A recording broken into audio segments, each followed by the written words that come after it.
Is recognized for 2.5 minutes. Thank you, Madam Speaker. Already, in just 2 years, an 84% increase in enacted spending, 84%. A $1.2 trillion stimulus bill that has us mired in 10% unemployment. A $450 billion omnibus bill, another $400 billion omnibus bill. The explosion of spending is unprecedented in our nation's history, and that leads us to the vote that's before us today.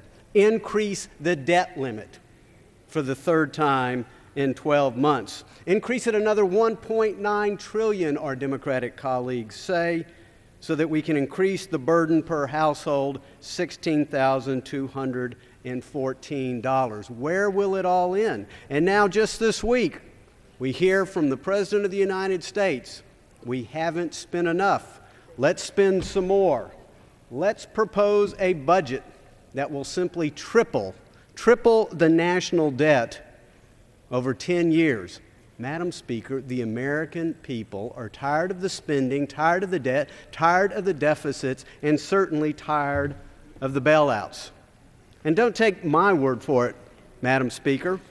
Let's hear what CNBC had to say about the matter of the President's budget. Quote, part of a record $3.8 trillion budget that would boost the deficit beyond any in the nation's history.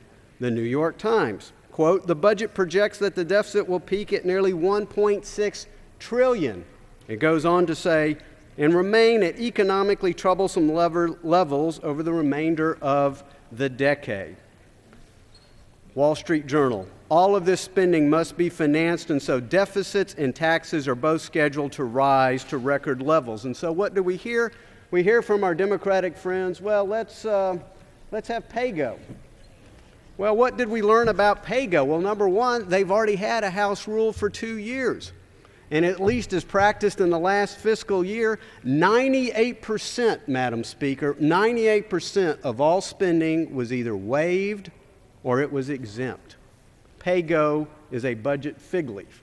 Well, what has the President suggested? He says, well, let's freeze spending. But what we discover when we run the numbers is that he doesn't turn on the freezer for a year, turns it off quite soon after that, and when you plug in the numbers, it's a difference between growing government, 49.27% versus 49.01%. They are bankrupting America. Reject this vote. Reject this debt limit increase. The gentleman from Florida is recognized.